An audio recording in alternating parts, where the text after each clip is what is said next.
Hi friends, ఎలా ఉన్నారు? బాగున్నారు అంతా? పొద్దున్నే 5:30కి లేచానండి.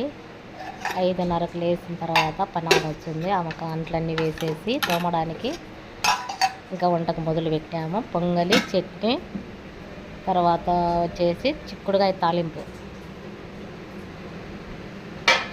తాలింపు, వంకాయ పుల్లగూర, అన్నం అన్నమాట. క్యారీలకి చేసేసినాము. అన్నం అందరు క్యారీలలో పెట్టుకునేస్తారు. అదే వంకాయ పుల్లగూర వచ్చేసి కొంచెం ఇంకా ఎనిపేది ఉంది, అది గుత్తితో ఎనిపేది ఉంది అనమాట.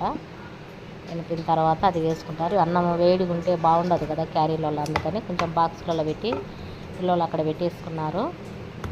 అన్నం అయితే అయిపోయింది. ఇంకా అన్ని పిల్లలకు రెడీ చేసి వాళ్ళని పంపించేసి తర్వాత మళ్ళా గిన్నెలన్నీ ఒక టబ్బుకి వేసేసి కడిగేటివి, తర్వాత ఏమన్నా కొంచెం బెడ్ కాఫీ కొంచెం తాగేసి మళ్ళీ తర్వాత మొహం కడుక్కొని మళ్ళీ తర్వాత మనం టిఫిన్ చేయాలి. అంతవరకు ఇల్లు పోయేంత వరకు ఫుల్ బిజీ.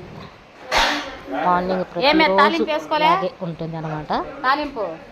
క్యారీలు సర్దడం, పెట్టడము, చేయడము. పొద్దున పూట అస్సలు కొంచెం కూడా ఖాళీ ఉండదు. 5:30కి లేస్తే ఇంతవరకు పని అవ్వడం లేదు.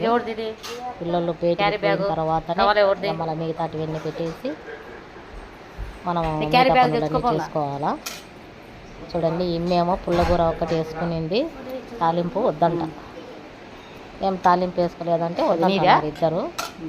ఇద్దరు మా కూతురు పిల్లలు. వాటర్ బాటిల్ పెట్టుకో. స్కూల్కి ఇక్కడే చేర్పించేసినాం అనమాట.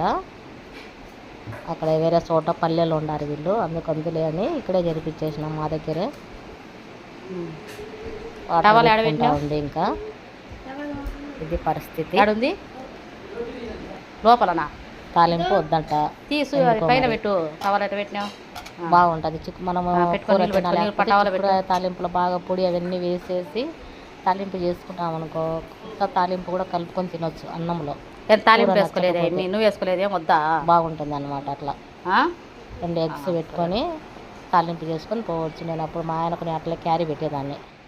వీళ్ళు మా మనవాళ్ళు రెడీ అయిపోయినారు, బాయ్ చెప్తున్నారు. నేనైతే ఇంకా గిన్నెలన్నీ ఒక టబ్బుకి వేసి పెట్టేసినాను.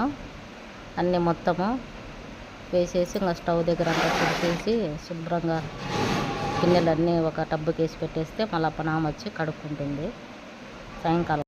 ఆమె కూడా అయితే పనికి పోవాలా, కొంచెము నాటేసే పని ఉంది అని ఒక పూటనే వస్తానంటుంది. 5:30కి వస్తుంది. ఏం చేద్దాం, ఇదండి ఈరోజు షెడ్యూల్.